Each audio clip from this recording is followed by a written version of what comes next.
I waited for the mail like you wait for forgiveness. Every morning I straightened the mailbox, swept the front walk, pretending it was about tidiness, when it was really about hope. The neighborhood knows.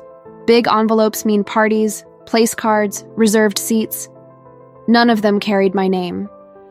On the third Saturday, the truth didn't come through the gate. It lit up my screen. I opened my phone to check the weather and found the forecast for my life. Sophie, my daughter, veil and flowers, smiling at everyone but me. A rented beach, hydrangea arches, guests in linen. Comments, perfect, straight out of a movie, family complete. I finished the sentence myself, except the mother. The video lingered on details, Nathan's hand on her cheek, music rising like a tide. A drone swooping up and down, catching every laugh, every toast, every kiss calibrated to look beautiful in other people's memories. Mine kept the sound of an empty mailbox. My heart rushed to make excuses. Wrong address, last-minute chaos, some oversight. But the caption killed every alibi. Dream wedding, exactly the way I always imagined. Always. Without me. I pulled the curtains in the Cape Cod living room. Afternoon light turned into ocean-colored shadow. Thomas would have told me to breathe, count to 10. Remember that pride can drown too. I counted. To 10, to 100. It didn't help. Right then, I learned the modern humiliation, watching your own exclusion in high definition. I didn't cry. I just wrote this down inside me. The sea keeps secrets pride can't swim. If you've ever been erased from your own picture, stay with me and hit subscribe, because fate has already started writing, and salt, when it dries, leaves a mark. The night of the wedding, the house was silent.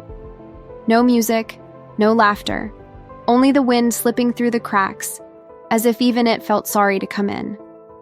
In the fridge sat the champagne Thomas and I had saved for over 30 years. We bought it on our 1989 honeymoon, promising to pop it the day Sophie got married. Back then, I still believed life kept its promises. I took out the bottle, wiped the dust, set 2 flutes on the table. One for him, one for me. I touched the necklace he gave me on our anniversary and whispered, "To the love we gave, and the love she'll understand someday." The first sip burned more than it went down. The second was easier. The third felt like release. I placed my phone on the table, played the wedding video again. Sophie spun across the dance floor, light, radiant, and I sat in the quiet, learning that love has an expiration date when it's not returned. That night I noticed something strange. I wasn't angry. I felt a cool kind of peace, the kind you find when you finally understand that loyalty doesn't need to be reciprocated to remain noble. I picked up a pen and wrote on a napkin, "To the love that held, to the mother uninvited, who still keeps the keys to the home." I slipped the note into his glass and toasted alone. As the gold in the flute caught the room's soft light, I realized I wasn't toasting for her anymore. I was toasting for me. For having loved without a contract, for forgiving without being asked, and still, somehow, standing tall. Outside, the ocean kept its steady rhythm, and I knew it was saving the next wave. The phone buzzed at 11:47 p.m. A voice note. Sophie, the daughter who didn't invite me to her wedding, but still had the nerve to start with, "Hey, Mom." I hit play. "Mom, I know it's late, but Nathan and I are planning our honeymoon and, well, would you mind if we use the beach house, just for a few days?" I paused, breathed. My heart didn't hurt. Not anymore. It felt more like fate was testing my ability to be ironic without losing my tone. I played it again. Her voice was cheerful, light, cushioned by clinking glasses and party music in the background. She spoke to me as if nothing had happened.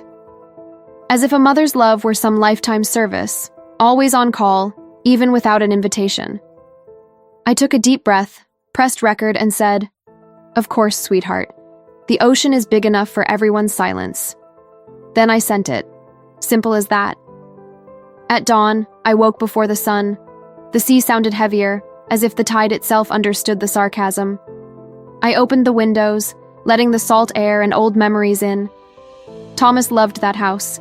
He built the deck, chose every wooden beam, every lantern. He used to say the ocean was the only judge that never got it wrong. "Whoever lies here, the wind carries away," he'd say. Maybe it was time to let the wind do its job. I started preparing the place, changed the flowers, straightened the photos, put away the necklace. But first, I opened the desk drawer and took out a document few people knew existed. The deed to the Cape Cod house, filed by Thomas himself, with one peculiar clause: property non-transferable in cases of emotional abandonment.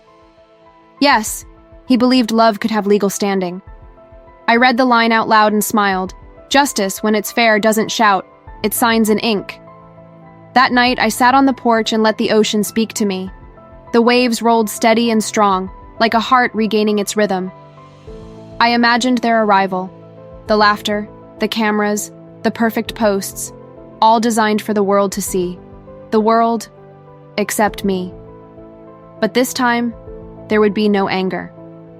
Only a set stage, and destiny already written in the tide. Thomas would have been proud. He always said, "A mother's pain is only tragic when she doesn't learn how to turn it into strategy." I opened my phone, marked the date of their arrival, and set a reminder. The sea always returns what the ego tries to steal. The gate opened at noon. The wind blew hard, as if racing to get in before they did. Sophie stepped out of the car wearing a performance-ready smile. She was filming everything: the gate, the garden, the open windows. "Guys, look at this! My mom's beach house is a dream." Laughter, filters, captions, reality, polished with brightness and background music. Nathan watched quietly, inspecting the place the way a buyer inspects a property. "Your mom's got great taste," he said. She answered, distracted, "Had." The house heard it. And the wind, which knows the weight of words, slipped through the living room and shook the family portrait on the wall. The glass rattled but didn't fall. Neither did fate. Sophie filmed the inside. "Oh my God, it even smells like the ocean! Such vintage vibes!" Nathan brushed his fingers across the piano, still covered with a white sheet. "Vintage, sure, but solid. Probably worth a fortune." On the console table sat a small seashell with a tag tied to it. "For those who still know how to listen to the sea." She laughed. Mom and her dramatic quotes. They went upstairs to the main bedroom. A large mirror reflected the entire ocean.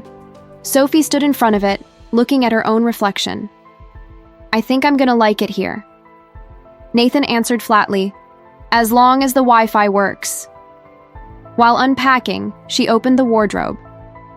Inside hung a light blue dress, the one her mother had worn at her baptism. The fabric swayed gently in the sea breeze. For a second, Sophie reached out and touched it. Something warm and guilty flickered inside her, but she pulled her hand back. Then she picked up her phone again, turned the camera on. "Room tour time!" Nathan appeared holding a folder. "Hey, look at this!" Inside were old utility bills, handwritten notes, and a photo of Thomas holding a baby.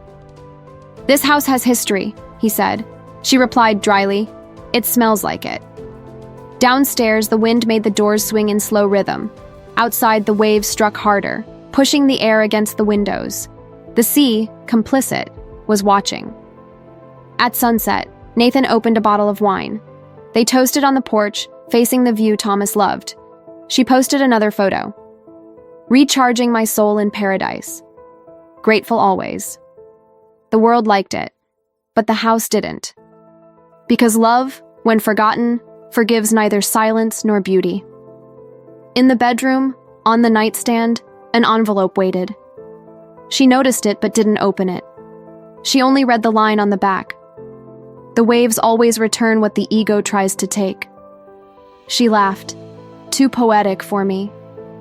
But the wind, which never forgives irony, blew out the candles, and night fell like a premonition. Sound of the tide rising, a window knocking somewhere in the distance. For the first time in years, the beach house was occupied, but it wasn't welcoming. It was watching. Nathan couldn't sleep. While Sophie scrolled through her feed, he wandered through the house, quiet, observant, like a man looking for meaning inside walls. He opened drawers, flipped through photo albums, studied old objects. Then he found it. A dark leather folder, tied with a red ribbon. The label read only, Lawson, Cape Cod Deed, 1991. Inside was the original document for the house. Thick paper, blue ink signature, Thomas Lawson. Below it, the most recent update, dated 6 years ago, Helena Duarte, attorney. Nathan's eyes caught the final clause. He read it twice, and the words nearly stole his breath. Property non-transferable in cases of emotional abandonment. Ownership remains under Marina Lawson's name for life, until the family bond is restored. He blinked, trying to understand. It sounded absurd, too poetic to be legal, but there it was, sealed, stamped, and notarized. Sophie noticed the light on and walked in. "What's that?"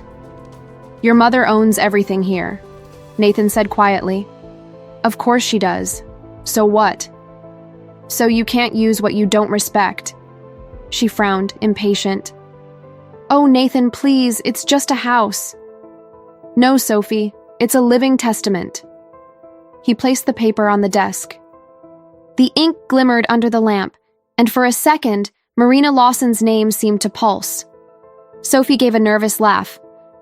"My mom always had a flair for drama, probably made that up to feel important." "Important?" He shot back. "She raised you, she built this with her husband, and you erased her." "I just wanted my own life. And she just wanted to still exist in yours." A gust of wind slipped through the open window, knocking a napkin off the table. Embroidered on it, in old thread. The waves return what the ego tries to take. Nathan picked it up thoughtfully. Sophie turned away, irritated. "Can we stop with this sentimental nonsense?" But Nathan's gaze had shifted, drawn back to the folder. There was another paper inside, a short letter, 5 years old, signed by Thomas Lawson. "If love is ever denied you, Marina, let the sea collect the debt. The wind will be your witness, and the law your extension." Nathan whispered, almost to himself. He saw it coming. "My father was a dreamer," Sophie muttered, "or a man who understood justice before he needed it." Upstairs, the lights flickered. Sophie, restless, went to check. Nathan stayed, reading each line again, feeling the invisible weight of their choices. In the hallway, the wind moved like a whisper, and for the first time, the house seemed to speak. "I remember who built me." By morning, a delivery bike would stop at the gate, the courier holding an official envelope. But that would be the next wave. The Cape Cod sun rose calm that morning, but the wind carried a tension that no blue sky could hide. Nathan sat on the porch sipping coffee, still haunted by the clause he'd read the night before. Sophie, in her robe, was curating captions. That day's post read, "Starting married life in paradise." A short honk interrupted the illusion. A courier stopped at the gate, holding a brown envelope. "Delivery for Mrs. Sophie Hart." "That's me," she said, signing carelessly. She tore it open with a nail and read the title out loud, laughing. "Temporary use authorization. Property, 14 Seaview Road, Cape Cod." "Temporary use? What is this, a rental agreement?" Nathan stood, uneasy. "Let me see that." Beneath the title, in bold print, a clause. "Usage period, 48 hours from the time of delivery. Any occupation beyond that will be considered trespassing." Sophie scoffed. "Okay, this has to be a joke. My mom must be losing it." Until she reached the bottom. The signature was unmistakable. Marina Lawson, lifetime owner. And below it, the seal of Amelia Price and Associates. Her smile disappeared. Nathan rubbed his temples, trying to contain a mix of shock and grim admiration. "She warned you, Sophie. The house isn't yours. Not by law, not by love." Sophie snatched her phone, furious. She called once, twice, 3 times. On the 4th, Marina answered. "Mother," she began, voice trembling with rage wrapped in civility. This is insane. Insane, Marina replied evenly, is erasing your mother from the picture and then wanting the backdrop of her inheritance. Silence. The kind that ends arguments before they begin. You think you can humiliate me like this? Sophie hissed. I don't need to humiliate you, dear. You did that yourself, the day you forgot who taught you to stand. Nathan turned toward the sea. Marina's voice came through the phone, calm, but edged with truth. Use the house. Enjoy it. The ocean teaches better than I ever could. And she hung up. Sophie froze, the phone still in her hand, her pride burning hotter than the noon sun. She's lost it, she muttered. Nathan shook his head. No, she's finally awake. The hours crawled by, their silence cut deeper than any argument. Sophie tried to hide behind photos and hashtags, posting about peace and gratitude, but each post felt like a confession in disguise. The online world saw beauty, the house saw a fraud. By evening, Nathan went to the old study and back. On the corkboard, faded family photos. Sophie as a child, covered in sand, sitting in her mother's lap. Marina's smile was whole, unfiltered. You ever realize she protected you from yourself? Nathan asked, not turning around. Sophie said nothing. She gave you everything, even the right to hurt her, and you paid her back with neglect. No response, only the rustle of wind through the window. A folded note slid off the desk. On it, in delicate handwriting, the waves always return what the ego tries to take. Sophie read it silently. For the first time, she didn't laugh.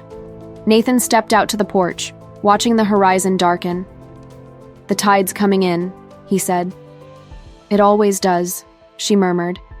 Not always in the same place. And in that moment, Sophie finally understood. Tides, like truth, never spare those who try to outswim their own origins. The phone rang 3 times before Marina answered. Her voice was calm, the kind of calm that comes from knowing exactly what's about to happen. Hi, sweetheart. Mom, what is this? Sophie began without even breathing. I just got a legal notice saying I can only stay in the house for 48 hours. This is ridiculous. Marina waited. Silence, heavy, steady, spilled through the line like a tide. And? I'm your daughter, not some guest in an Airbnb. Marina sighed softly, looking out her window. The sea beyond Boston was churning, frothy, as if nature itself were listening in. My dear, what's ridiculous is erasing your mother from your life and then wanting the scenery of her love for your next post. Sophie's breath hitched, anger trembling under her ribs. You think you can lecture me now? I don't lecture, Sophie. I draw boundaries. Lessons are the ocean's job. Wind howled against Marina's window, but her tone didn't move. That house was built with love, sweat, and respect. It's not a backdrop for someone who despises her roots. Sophie laughed, a brittle, defensive sound. I just wanted a better life, Mom. I don't want to be like you, alone, stuck in the past. Marina smiled faintly. The difference, my love, is that I didn't have to step on anyone to stand tall. On the other end, silence, only the hum of the waves. Nathan, standing on the porch, closed his eyes. He knew this wasn't a conversation. It was a reckoning. Marina's voice came again, clear and steady. Stay in the house, enjoy it. The ocean is wide, but the deadline stays. You're kicking me out? No, dear. I'm reminding you that respect is the only rent love ever charges. Sophie's voice cracked. You don't understand me. I understand more than you think. I was young once too, proud, blind, and in love. Then why are you doing this to me? Because I learned that love without consequence only raises monsters. Nathan whispered beside her. Hang up, she's already won. Sophie pressed the button, ending the call. The house fell silent, the kind of silence that feels sacred. She stood still, the document trembling in her hands. On the piano sat an old photo, her as a child between her parents, all smiles. Now the glass warped their faces, as if time itself wanted to fix what she'd broken. Nathan stepped closer. "Your mother didn't punish you, Sophie. She taught you without raising her voice." Tears welled in her eyes. "I never meant to hurt her. But you did, and now you're learning the cost." The wind pressed against the curtains, making them billow like sails. Sophie sank onto the couch, exhausted. Maybe I should just leave." "Or maybe," Nathan said softly, "you should stay and listen. The sea speaks her language." Outside, the sky darkened. Heavy raindrops began to fall, one by one. In the distance, the surf roared, not in anger, but in truth. Meanwhile, in Boston, Marina stood before the fireplace, staring at the old family portrait. Her voice broke into the quiet. "Love doesn't exile, child. It just returns what wasn't cared for." And somewhere along the coast of Cape Cod, the ocean answered her, with the sound of waves that never forget. The wind woke restless that morning. Curtains breathed in and out, slow and deliberate. Sophie stirred before Nathan, rare for her, and tiptoed downstairs. The wood floors were cold. Every step echoed with memories she didn't want to revisit. The house, so welcoming the day before, now seemed to be watching her. In the hallway, a mirror reflected the ocean beyond the window, and for an instant, Sophie felt as though the sea itself were staring back. She made a cup of coffee and wandered aimlessly.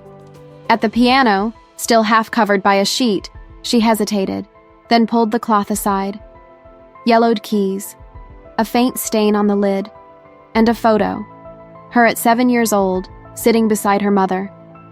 Marina's smile was whole, so was hers.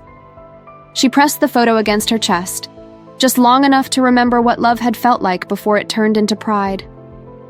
Upstairs, in the master bedroom, the oval mirror filled the wall. Thomas had brought it from Portugal, she recalled vaguely. Sophie ran her hand along the frame, and something loosened. A folded paper slid out from behind the glass. She unfolded it slowly. The handwriting was unmistakable, neat, steady, elegant. The waves always return what the ego tries to take. And beneath it, a smaller line. "This house is a body. It feels, it remembers. Care for what breathes, or the wind will return the forgetting." Sophie sat on the edge of the bed, note trembling in her hands. For the first time, shame burned hotter than anger. Not shame for her mother, but for herself. The lavender scent still lingered in the room. On the vanity sat an old perfume bottle, label faded. She uncapped it. The smell carried her straight back to childhood. Sunday mornings, her mother brushing her hair before church, sunlight pouring through this same window. A tear fell onto the paper. Outside, the wind softened, as if listening. Nathan entered quietly. "Didn't sleep?" "Couldn't," she said. "Everything okay?" "I found this." He read the note. His face changed, not with surprise, but with understanding. "She left it for you, Sophie. It's like the house is speaking." "Maybe it is," he said, glancing around. "Maybe it's been waiting for you to listen." Sophie stepped out onto the balcony. The sea was gray, heavy, magnificent. Why didn't she just say all this? "Because," Nathan replied softly, "you wouldn't have heard her then." Silence. The words struck deeper than any rebuke. "Was I cruel to her?" she whispered. "You were distant," he said. "And distance often hurts more than cruelty." The crash of waves filled the space between them. Sophie drew her knees to her chest. "I just wanted to be happy." And she just wanted to be remembered. Time seemed to stop. Seagulls wheeled low, tracing circles in the air. Sophie turned back toward the mirror. Her reflection looked different, softer, human, fragile. Her image overlapped with the seas in the glass. And for a heartbeat, she couldn't tell where the ocean ended and regret began. She folded the note carefully and tucked it back behind the mirror. "It belongs there," she murmured, "to remind me who I was, and who I still can be." Nathan smiled, relieved. "Then maybe the tide's starting to return you." Sophie met his eyes, not happy, but aware. And awareness sometimes is the first shape forgiveness takes. Nathan watched Sophie sitting at the edge of the bed, her mother's note trembling between her fingers. The paper seemed to hum, too much weight for something so small. Outside, the ocean growled softly, not angry, just certain. He approached her slowly. "You know what that note means?" She didn't answer. "It means she still believed in you, even after everything." Sophie turned, her voice bitter. "Believed? She disowned me online, Nathan. Made me look like a soap opera villain." "No," he said gently. "She turned you into a lesson, not to shame you, but to wake you up." Sophie stood, pacing across the room. "You don't get it. She always wanted control. My clothes, my husband, my wedding. Every detail." Nathan stared out the window. "Maybe she just wanted to be included, and you mistook love for interference." The words hit hard. Sophie froze. "So what now? You want me to kneel and apologize to a wall?" Nathan turned, his tone firm but kind. "No. I want you to look around and see that everything holding you up came from her." She frowned. "What are you talking about?" He pointed to the floor. "These planks, she chose the wood. Then the ceiling. Those beams, she paid for them with her first paycheck. And finally, to her heart. That last name you wear, she protected it with silence." Sophie took a shaky breath. "Why are you taking her side?" "Because she's on the right one," he said quietly. "And I'm tired of watching you fight the person who taught you how to swim." Her shoulders sagged. "So I'm the monster now?" "No," he said softly. "You're a hurt woman who confused pride with freedom." The words hung in the air, suspended, waiting.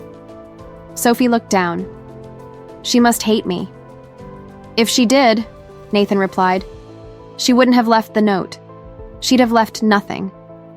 He crossed to the bookshelf and pulled out an old volume. The spine cracked, the title faint. "The Sea and Time," he read, by Thomas Lawson. Inside, a handwritten dedication. "For Marina and Sophie. May the sea teach what time forgets." Nathan closed the book carefully. "Your father understood too." "Understood what?" she asked quietly. "That love only survives through continuity. When one link breaks, the sea calls it back."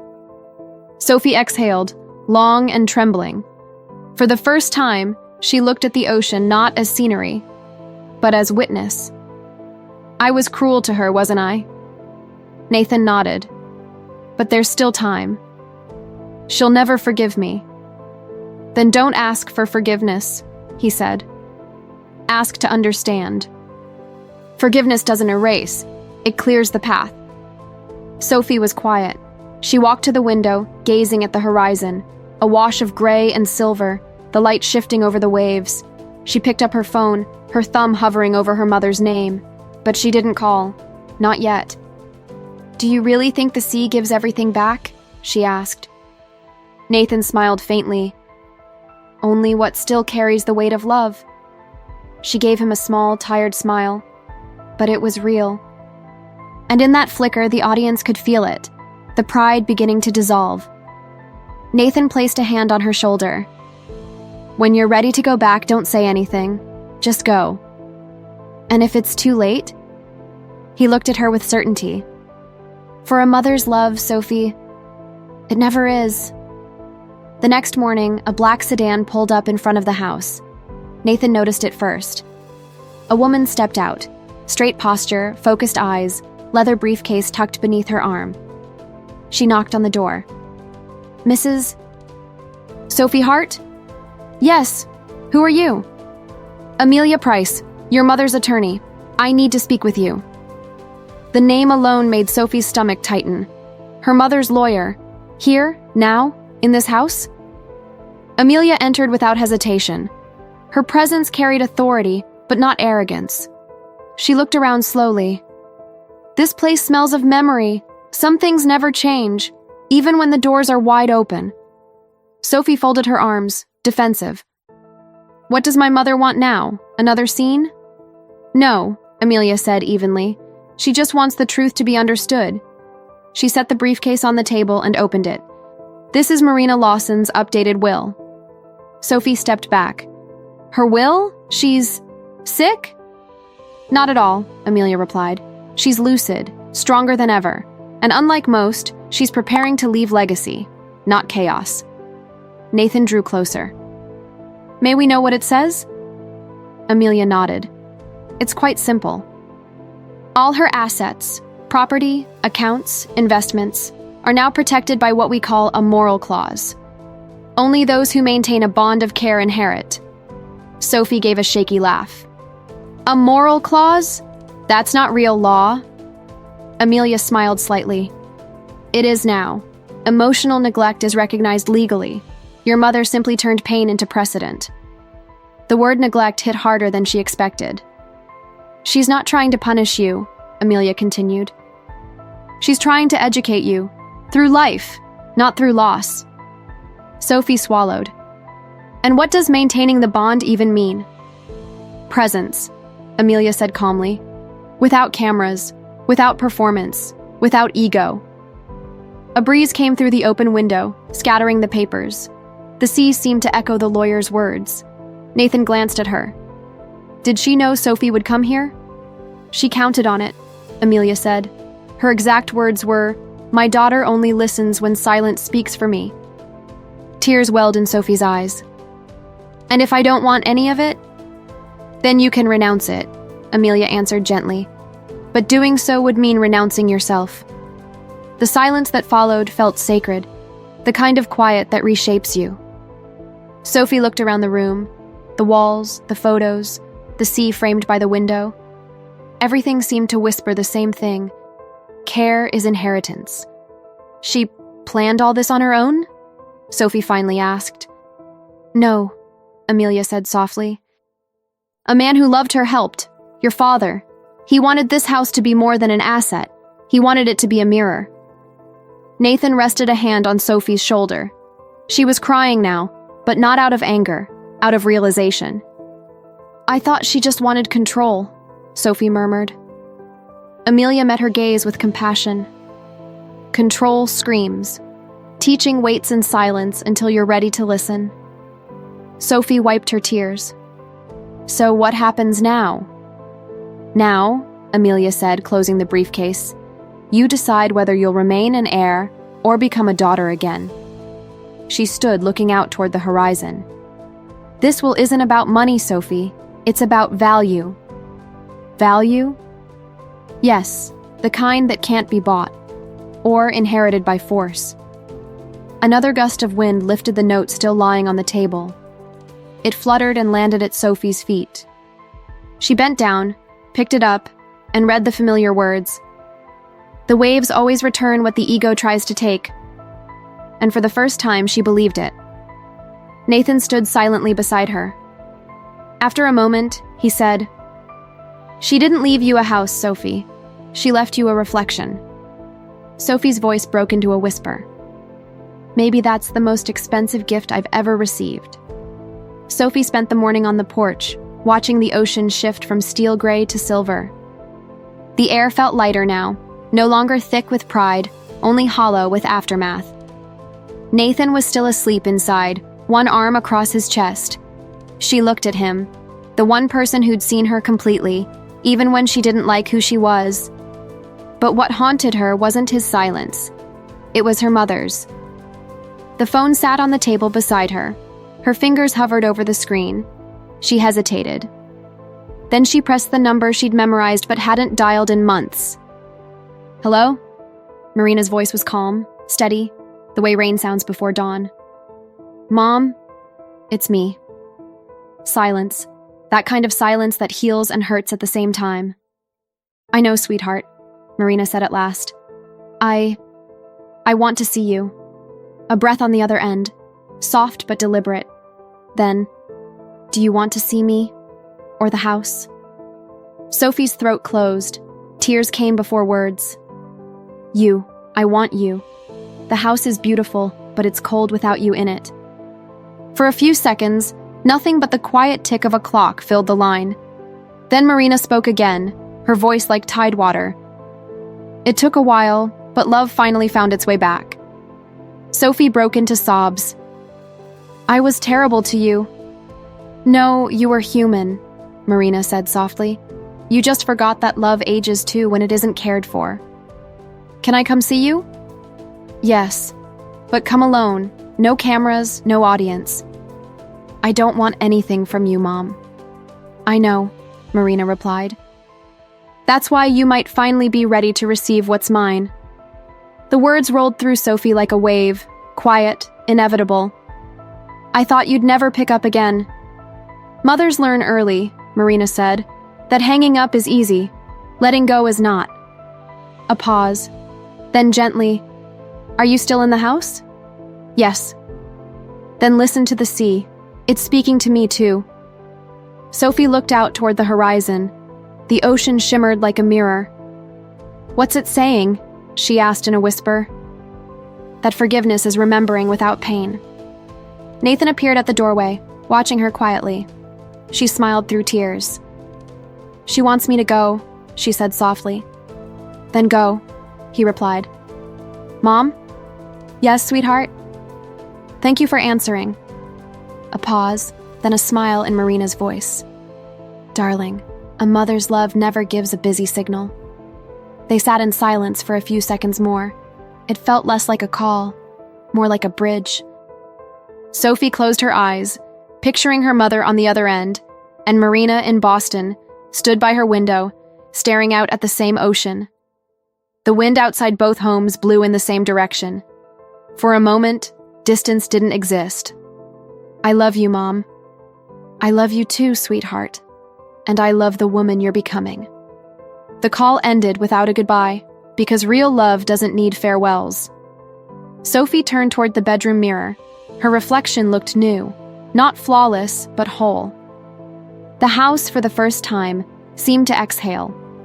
She folded her mother's note, slipped it into her suitcase, not as a souvenir, but as a compass. The wind rustled through the open window, and Sophie finally understood. Forgiveness had arrived.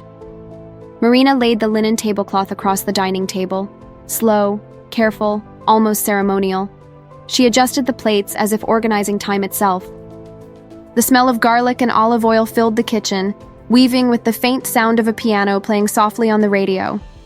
In the pan, the sauce simmered gently, fettuccine with shrimp and lemon, Sophie's favorite, since childhood. She remembered the day her daughter, 9 years old and curious, had said, "Mom, I want to cook like you." And Marina had laughed. "One day, when you know what love tastes like." Her chest tightened at the memory. Outside, headlights swept across the window, the sound of a car door, then footsteps. Marina looked out. Sophie stepped out of the car, simply dressed, hair tied back, makeup free, for the first time in years, just herself. In her hands, a small vase of daisies. Marina opened the door before her daughter could knock. For a long moment, they just looked at each other. No words. No rehearsed apologies. Just a silence deep enough to carry every word unsaid. Sophie took a small step forward. "I brought flowers." "They're beautiful," Marina said softly. "Daisies were always your favorite." "I didn't remember." "I remembered for you." They went inside. The warmth of the meal filled the room. Sophie paused at the table. "You made my favorite." "It's the one that never fails," Marina smiled. They sat across from each other. For a while, the only sound was silverware against porcelain, a rhythm of reconciliation. But this silence was different now. It wasn't distance. It was peace. Sophie looked up, eyes wet. "Mom, I don't even know where to start." "Then don't," Marina said gently. "Just be here." Sophie nodded, blinking away tears. "You were right. I lived too fast, and forgot who waited slow." Marina reached across the table, taking her daughter's hand. "A mother's love is patient, but not infinite. Mine almost ran dry, Sophie. I'm glad the tide came back in time." Sophie smiled through her tears. "Do I even deserve your forgiveness?" "Forgiveness isn't deserved," Marina replied. It's given when we finally understand each other. The wind moved softly through the open window, carrying the salt of the sea.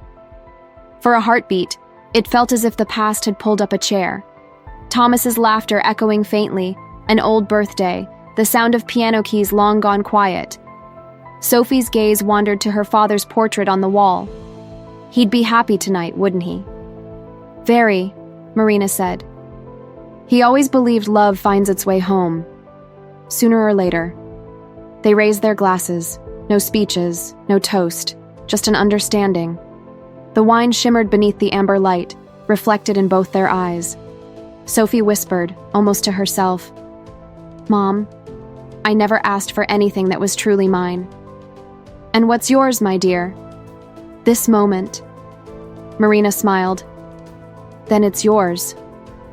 They finished dinner slowly, savoring every bite, every silence. Afterward, Sophie joined her mother at the sink. They washed dishes together, an old ritual reborn. On the radio, a familiar melody began to play. "What a wonderful world!" Both women laughed softly. "The universe has a sense of humor," said Marina. "And justice," Sophie added. When the music faded, the silence that followed was sweet, like rest after a storm. The house seemed to breathe again. Outside, the ocean was calm, the breeze almost tender. Marina turned to her daughter. "I have something for you to take." "Food?" Sophie smiled. "No, memory." Sophie frowned, curious. But Marina just smiled, a secret ready to unfold. After dinner, they lingered on the porch. The air was soft, touched with salt and the faint hum of crickets. Above them, the same star-scattered sky that Marina and Thomas used to watch when the world was still simple. Sophie cupped a mug of tea in both hands. Marina stared at the sea. Neither of them felt the need to fill the quiet. "Do you remember when I used to say the ocean teaches everything?" Marina asked without turning. "I used to laugh at that," Sophie said, smiling faintly. "Thought it was just one of your poetic phases. And yet, even laughing, you learned." Their silence wasn't distance anymore. It was rest. The kind that comes after the storm finally spends itself. Marina stood, walked inside, and returned with a beige envelope. She set it on the table next to Sophie's mug. "This is for you." "Mom, what is it?" "A gift and a test." Sophie opened it carefully. Inside was a document and a handwritten letter. She read the header aloud. "Transfer of 10% ownership, Cape Cod property." Her eyes filled. "Mom, I can't take this." "You can. You must." "After everything I did?" "Exactly because of that." Marina folded her hands on the table. "You mistook freedom for absence, Sophie. I let you. Because sometimes a mother's love must let her child get lost to learn the way home." "But why give me part of the house?" "Because inheritance isn't a roof. It's respect. And respect has to be lived, not given." Sophie began to cry, though she was smiling. "You never stopped taking care of me, did you?" "No," Marina said softly. "I just stopped making it easy." Sophie unfolded the letter. Her mother's handwriting was deliberate, calm, full of air, like each word had room to breathe. "My daughter, love doesn't have to be eternal to be true. And sometimes silence teaches more than 1,000 speeches. I wanted to see you grow, not win, because victory without roots is empty, and success without gratitude is loneliness disguised. This house is who we were, and who we can still become. 10% of it is yours, so you'll never forget that love only becomes inheritance when it's shared. With love, Mom." Sophie read aloud until her voice broke halfway. Marina watched, silently, tenderly, as the transformation unfolded, guilt turning to humility, pain turning to gratitude. I don't know what to say." "Then don't," Marina replied. "Just live better." Sophie rose, walked around the table, and hugged her mother. It was a long embrace. No rush, no fear, just years of distance finally collapsing into closeness. "You saved me," Sophie whispered. "No, my dear. I just gave you back to yourself." Marina brushed her daughter's hair, and for an instant, Sophie was that small girl again, the one who once hid in her mother's lap during thunderstorms. Now, the thunder had been pride, and it had finally passed. Nathan appeared in the doorway. He stopped, smiling at the sight. Sophie reached for his hand. "Come here." He joined them on the porch, uncertain. "Mrs. Lawson, call me Marina," she said warmly. "Marina, your daughter is lucky." "And I," she said, smiling at Sophie, "have peace." That's balance. The three of them sat in quiet awe of the sea. The waves rolled in steady rhythm, a melody too ancient for instruments. Sophie thought about her social media feed, about the glossy posts and the shallow applause. They all seemed absurd now. Real luxury was this: the smell of home-cooked food, the sound of the sea, and forgiveness alive between them. Marina lifted her glass gently. "To respect." Sophie raised hers. "To the mother who never gave up." Nathan added, "And to the sea, for returning what belongs to love." The glasses touched. The sound of crystal echoed like a small prayer. Marina gazed toward the horizon, whispering under her breath, "She's home now, Thomas. For good this time." A soft breeze passed through, teasing the curtains, as though the man who built the house was smiling somewhere unseen. Sophie rested her head on her mother's shoulder. Outside, the ocean sang in rhythm with their breathing. And there, in that quiet porch by the water, Sophie understood the truth her mother had always known. Real wealth was never written in a deed. It lived in the eyes of someone who loved enough to teach without destroying. Night fell slowly. The beach house, witness to pain and reconciliation, finally exhaled, at peace again. The first light of morning crept through the windows when Marina opened the front door.